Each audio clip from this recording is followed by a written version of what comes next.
Hey, church. Pastor Tom here. Just wanted to kind of give you an idea of what you're about to watch. Trent Kirkland and myself got together and just discussed the idea of what does it look like to be the church in our community during a time when everything's different, when everything has changed, when there is no normal anymore. What are we to do? And we kind of discuss how we can support our local church, how our own hearts can be encouraged, and how you as just you may see yourself as I'm just a person that goes to church. Well, you're so much more than that, and we hope to encourage you in that with this. Now, however, we sat down to build a 30-minute conversation and ended up talking for over an hour. So I split it into two parts, and this is just the first part. I hope you enjoy it, and I hope you're encouraged.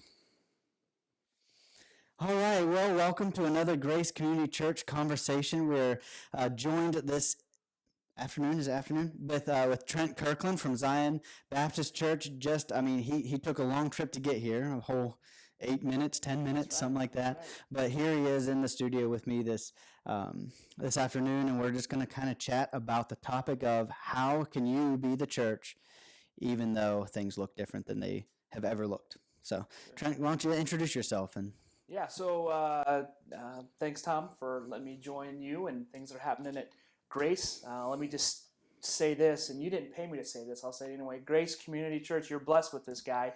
I have known Tom for as long as I've been in Clarion's 20 plus years. I've watched him grow into the man that he is today, and it just seems like over the last couple of years we've spent more time together, talking, drinking, praying. yeah. And I can tell you one thing about Tom. He has a shepherd's heart, a pastor's heart, and his love, his compassion for you at Grace is commendable. And I learn from him, and I'm challenged when I hear him talk with affection. And I mean this sincerely, Tom. I'm not just saying this because I'm on camera. This is truth. Um, the way that he talks with affection for the people, for your people at Grace, again, it's a challenge to me. It's encouraging to me. And Grace, I just want you to know you guys are truly blessed. But yeah, as you know, Tom said, I pastor Zion Church in Reedsburg, and have been there some 20 plus years. Oh, It's wow. crazy to think. So Yeah, given that the average tenure of a pastor is what, like 4 years? that's what they say. Yeah, so Yeah, that's the long haul. Good job. yeah. Yeah. Well, speaking to encouraging your pastor, how can people be an encouragement to their pastor during a time like? Because the reason motivation for that question for me is I I have felt discouragement not because my people have not been encouraging, but because I haven't been with them, Yeah, and not feeling that separation and feeling that time away, and right. and really in a lot of ways as a pastor feeling sidelined by this whole virus. So Right. can you speak to that at all? Yeah, I mean, I guess, and this would go for any, church member listening, is this is new territory. It's new Right. territory for all of us. There was no class in Bible college or seminary about how to shepherd, how to lead, how to pastor, in the midst of a pandemic. How do you pastor a group of people that you can't meet with, that you can't spend time with? And Mm-hmm. so there's not a playbook for this. And so I think, for my part, I would just say patience is a huge thing right now. We all need to be patient with each other. Folks need to be patient with their pastors. Pastors need to be patient with their people. As we're all just trying to figure this out, I think again it's in your church name, grace, Yeah. right? We need to Yeah. extend lots and lots of grace to each other as we, as a nation. Well, actually, even that, as a planet work through this, as a nation work through this, as a Mm-hmm. state work through this, Yeah. and down to as a church trying to Mm-hmm. figure out what this looks like. So I think Yeah. a lot of grace, a lot of patience is necessary, and a lot of support. Mm. I think that you know I've joked with people that the phone in my pocket, it's over on the desk there. we can actually use the phone to call people. Right. And it's amazing that you can still do that. Mm-hmm. But I think picking up the phone and calling your pastor, and then for us, we've got to do the same, calling people, just staying connected there. Yeah. This is a new season that none of us have ever seen before. And right now, again, from a pastor's perspective, we've had to learn a new way of church in a real short amount of time. Yeah. 3 weeks ago, we weren't doing Sunday morning church online. Right. Right. And now we are. Yeah. And that's one of the things is, for guys like us and smaller communities like this, we've had to scurry to figure this out. We weren't doing live streaming or Facebook Live 3 weeks ago, right? Now we are. And I think sometimes the temptation on a Sunday morning is, and I hope folks at Zion, I hope folks at Grace, I hope that every Christian kind of adopts this posture that it really doesn't matter what my church is doing on Sunday mornings. I'm going to support it, right? Yeah. Even though it may not be as slick or as polished as my favorite mega church pastor, right? That's able to put so much time, effort, and energy and resources, and they've probably been doing it for years, right? And they have the talent there. Yeah, they have the talent that I just my support your church, whatever it is that they're doing or attempting to do on Sunday morning. Our first go at live stream on Sunday 2 Sundays ago was from my perspective kind of a disaster. The platform that we were using crashed. Yeah, so among like 5 other platforms that did the same thing, all crashed from the volume. Yeah. And so lots of patience and grace. Yeah. Yeah, it was definitely a learning curve. I told my wife just to be patient with me as I figured it all out, and kind of said, you're just gonna have to bear with me, sweetheart. And I think I put somewhere between 70 and 80 hours in that first week that we went live we did church online, because I had to learn software to edit video. I had to learn the audio equipment. I had to get the audio equipment here. I had to figure out all the bugs with that. I had to, You don't have a staff that does that, right? Right. Yeah. So it's just me. That's most of the church in the United States. Yeah.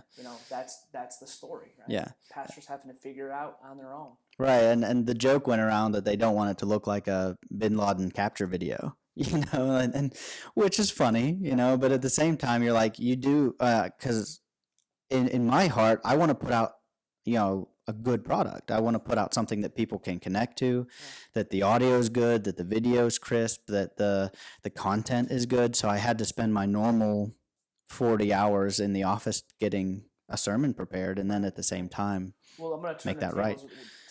Tell me what when you talk about content beyond the Sunday mornings, what else are you encouraging Grace to kind of tap into during the week? What else are you? Well, we typically have a Wednesday night study, and this is going to kind of take the place of that. So you'll get this on a Thursday, but we normally have something that tries to encourage people. Of course, this is Holy Week, so we're trying to put out something every day, because if you track the events of Jesus's from the triumphant entry until crucifixion, he kind of had a daily, or till resurrection, he had a daily thing that he kind of turning the money tables over, and different things that happened that he walked through that week. So we're going to try and put out, even if it's 5 minutes, something that's every day. We also subscribe, I believe you do as well, to Right Now Media. We're encouraging our church to hit that. We're putting out content for our kids, so it's just trying to put Jesus in the center of your life, even at a time when your life seems to be falling apart. We want to continuously put Jesus at the center of that. So yeah. What about you guys? What are you putting out? So similar. Our rhythm is beyond the Sunday morning.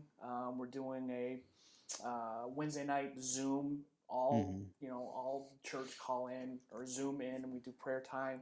On Friday morning, we do, because we're multi-site, we do all 3 campuses are doing their own campus-specific prayer time on Friday mornings. Okay. we're doing a Monday night kids Zoom where the Okay. parents all jump on the Zoom, put their kids in front of the camera, Mm-hmm. and they can kind of talk to each other. Yeah. We're encouraging them to do a Right Now Media on Mm-hmm. Sunday morning before church, and then when they Zoom together, they can kind of talk about it and ask some questions. Yeah. Our teenagers are doing a Zoom call. Yeah, we're getting ready to do one as well with our teens. We're going to have that going this weekend. So. And then one of our pastors, Pastor Joe, is doing a Facebook Live Thursday Bible study. Okay. But one of the things, and I'll brag on Zion, that we're doing is we've asked some of our folks to record a 3-4 minute devotional that we're putting a little bit of music bed underneath, and then putting it out I think 3 times a week, and they're all hitting home runs. I've watched 10, 12 of them so far. They've not gone all out. They're in our queue to go out. Right. But every one of them, they're just spot on. Good encouragement, good insight.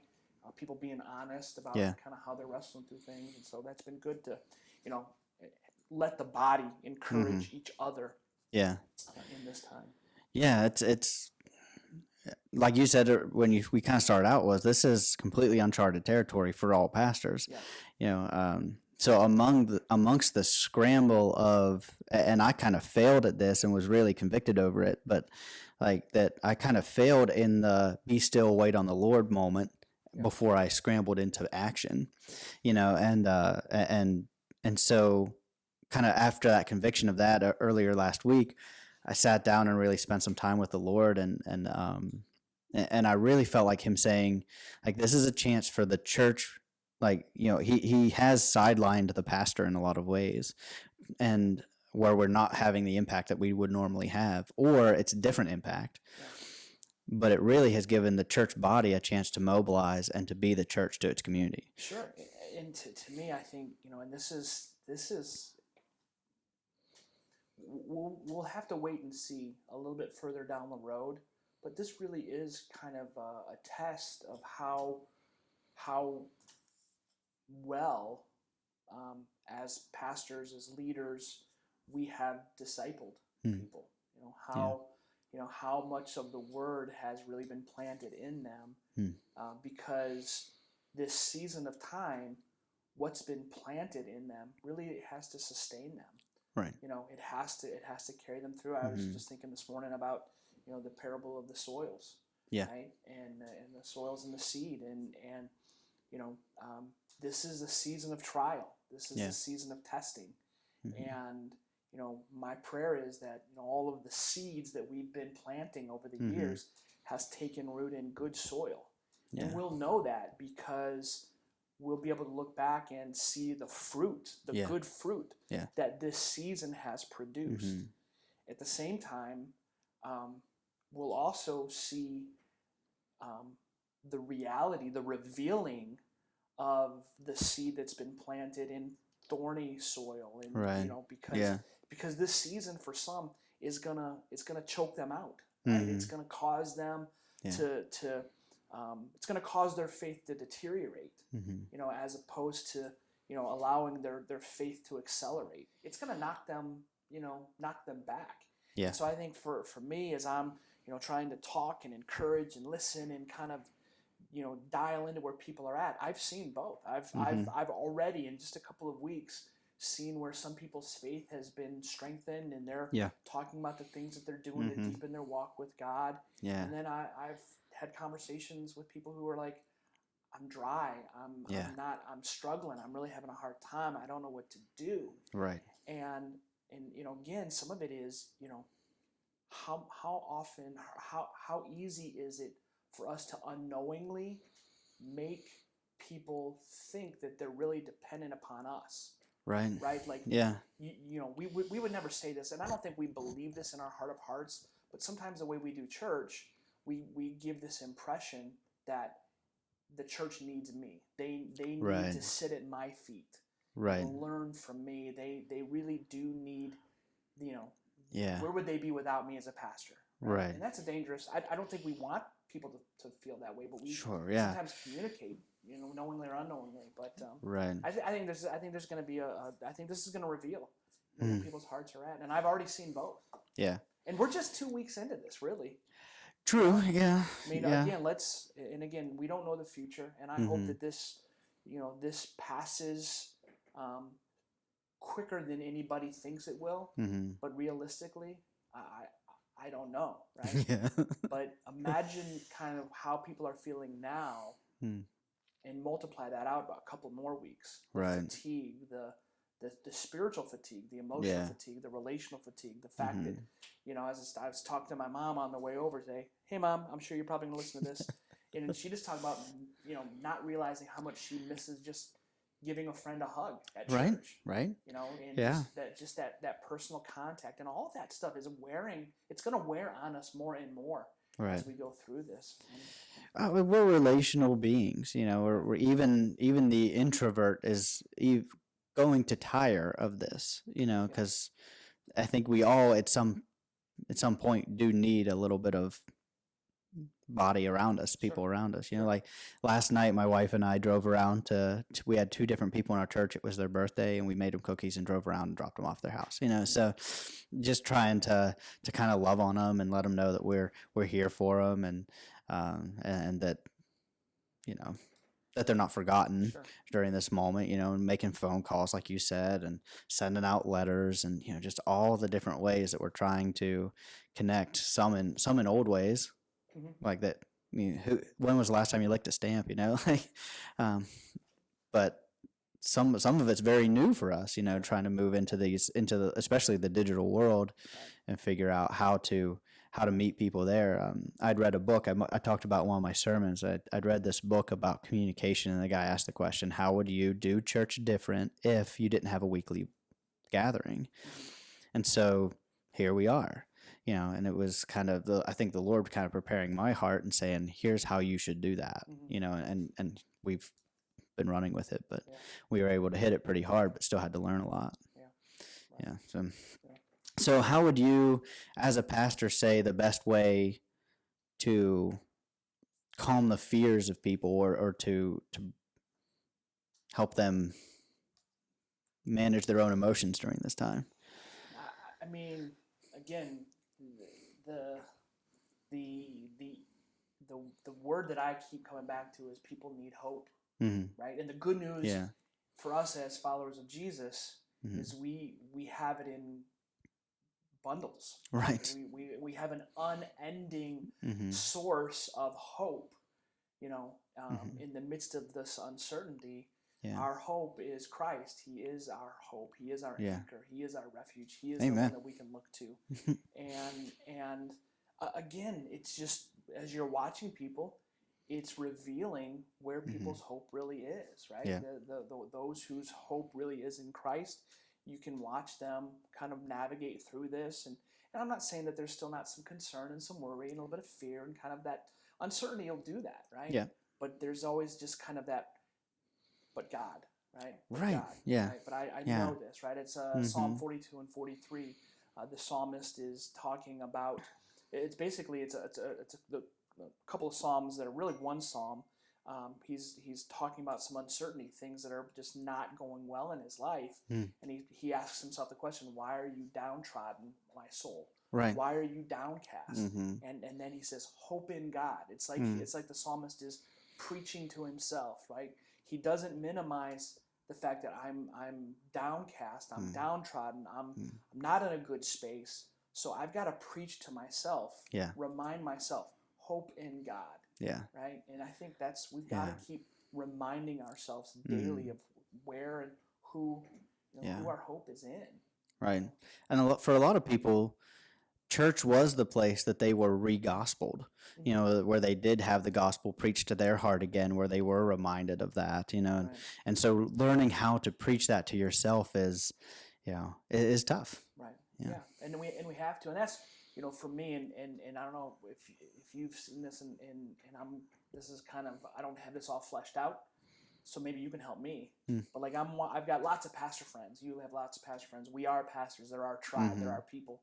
And I'm watching some churches just doing so much, to kind of replace that corporate gathering. Daily devotions, multiple times.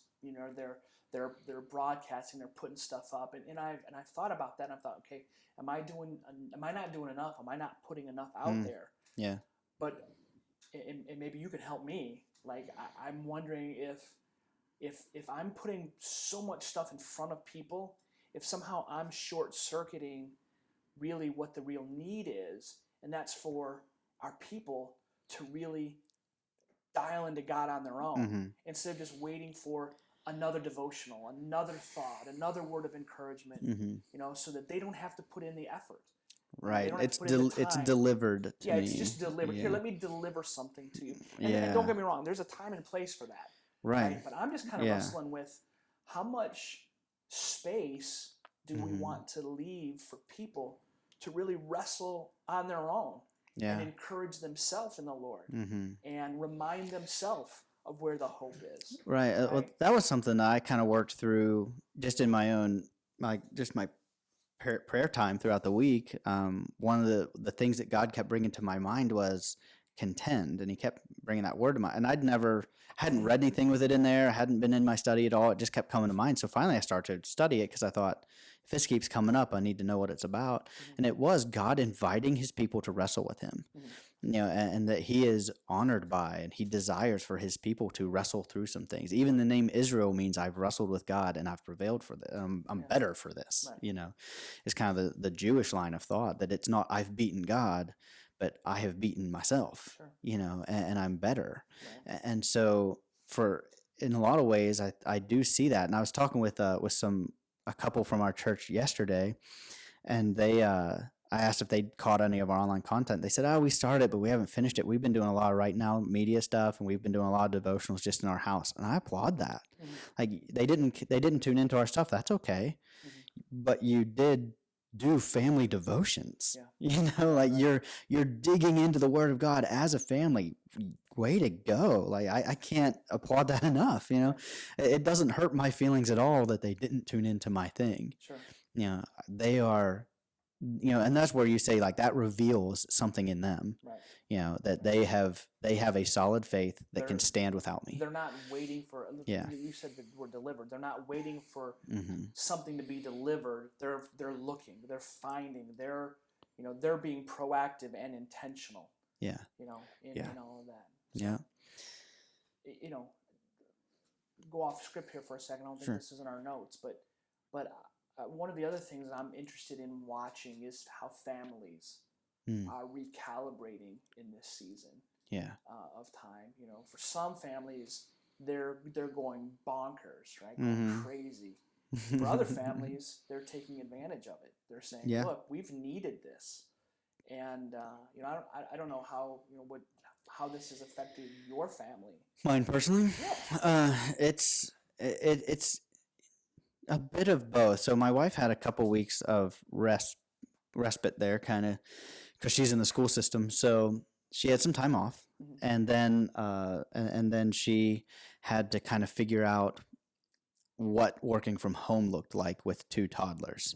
So I came home from work yesterday, and she was like, "I don't know if I have the bandwidth to do this every day." Yeah. And then today I went home at lunch, and she was like, "Everything's good." I'm like, "Oh, okay." So I think it's a learning curve for sure, but definitely want to be, kind of encouraging families to be proactive with their kids. And so we kind of have been trying to model that out. Yeah. It's nice to go home at lunch and not be an empty house. To walk in and my kids are excited and they're beating on the piano and the house is crazy, and it's a refreshing thing to me, that because I was asking the question for a few months before this all happened, who's raising my kids? Because like sometimes they're with their grandma, sometimes they're with, which is great, Linda, don't feel bad, they're with their grandma, or they're with my mom, or they're with they're with a babysitter, or they're at school. To me, I was sitting there looking at this thinking, I don't know if I like the fact that I'm not necessarily the person spending the most amount of time with my children every day, or my wife isn't. Nothing against our babysitter, nothing against child care or anything. I think they're doing a phenomenal job. The problem is, it's not me. I want to be the primary discipler of my children. And I think for a lot of families, hopefully they grab a hold of that and really take advantage of not, because I've encouraged our church this before, don't outsource raising your kids. Don't outsource like discipling your children. Right. So I hopefully for us, we're trying to lead that out and be the disciples of our kids. So we've started new habits as far as we have been trying to open the kids' Bibles and read to them every night. We read to them every night, but it's not always the words of God. So we've been opening the Bible and getting them into the Bible and then asking questions and letting them talk through it and really actually ratcheted up the amount of discipleship we just do in our own house. And in a lot of ways, we kind of failed at that. And now it's a chance to redeem that. And this is not new for me, but it's almost as if, the pace of life, that we've been in as a culture, God's, said, again, not to get into why is this happening or whatever, but yeah, I mean, for me, it's the truth is, irregardless of the why this has happened, is this God doing this? Is He allowing it? The truth of the matter is, we're all in the Sabbath season right now. And you've probably preached it, I think, recently. You talked about Sabbath, right? Yeah. And I've talked about, we did a series called Breathing Room last year about this is the pace of life. Yeah. And again, it may not be the way we would have chosen to learn how to rest, right, how to Sabbath, how to be still. But here we are, right? And my hope is that in this season, that again, individually as families, that we would see the value of having some space, of having a little bit of time, and then we wouldn't waste the time that we're given. One of somebody that you and I both like, Andy Stanley, I wish I would have thought of it, but he gets the credit because it was his question. He said, someday we're all going to tell stories about this season. We're all going to look back and tell stories about the coronavirus, right? What decisions do you need to make now so that when you're telling stories about the coronavirus, they're stories worth telling? Right. Yeah.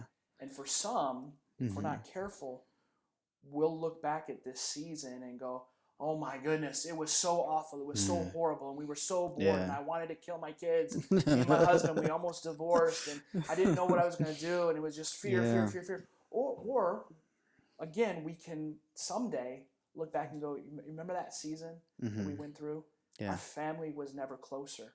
Right. We learned how to enjoy each other again. We learned some new rhythms that now are carrying us for years to come. And so my hope and prayer is that when we look back on this, no matter who you are, no matter where you're at in your journey, that this season of time, eventually you'll be able to look back on it and tell stories that are worth telling. Yeah. I have a mentor. His name's Tony, and awesome guy. Hey, Tony, if you watch this. He was in the Army. He was a scout. So he and a small group of guys would go out. So he's out in the, I think I can tell this. We'll find out. But he's out with his group of guys and a sniper shot him. So it went past his head and under his body armor and it bounced down his back as the bullet kind of bounced between his body armor and his back. Kind of crazy thing. And obviously a hit like that knocked him down. And so they're in a firefight. They're trying to figure out, he's laying on the ground. And he said the only thought that came through his mind was, what happens next? I need to be proud of that. And I think that kind of applies here. We've all been hit and we all need to, what happens next? I want to be proud of that. And I want to be able to tell that story and say, you know what we did? Here's how we handled this thing. We handled it with grace. We handled it with openness. We handled it with a heart that wanted to know more Jesus. And we just got after our family time. We got after, working in the garden. We got after playing outside. Whatever it was. Again, I've used this analogy. It's like we've collectively experienced a crash as a nation. If you've ever been in a car crash, right? There's that sudden impact. It was unexpected, right? And you feel something in that moment, the emotion, right? scared, pain, could be whatever. You feel something, right? Then what do you begin to do after that initial impact? You begin to think, okay, all right, do I have all my body parts? Yeah. Is anything broken? Am I still alive? Yeah.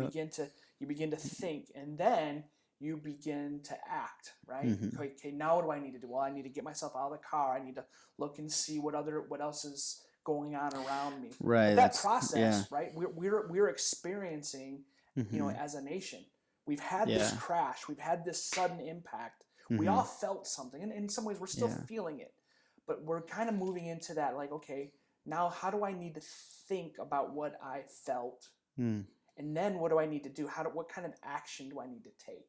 Right. So that I can move through, this season well. And that's all I want. I personally, for me, I want to move through this season well. Yeah. I want to have stories worth telling. Right. So Trent asked a really interesting question there, didn't he? He asked the question of how can we walk away from this time and really look back with a little bit of pride and with a little bit of honor and holding our heads high in the way that we have behaved during this time. How can we make sure that we didn't waste a minute of it, that we didn't fool around, and that we didn't get bored and veg out on our phones for a month, but we leveraged the time for the Lord Jesus Christ? How can we make sure that we are being responsible with the time that God's given us? All right. So comment below how you do that. If you want to continue to see things from us, hit that subscribe button. If you want to find Zion, their website is in our description of this video, and Trent is tagged in this. Also, if you want to continue getting content from us, hit that notification bell so whenever we upload something, you're the first to know. We love you, church. Talk to you soon. Continue to comment, continue to engage, and continue to be salt and light in the world. Because listen, church, if you aren't the salt and light in this world, nobody is. There's no salt and light if it's not for you. So go be salt and light in this world and make disciples of Jesus Christ. Love you.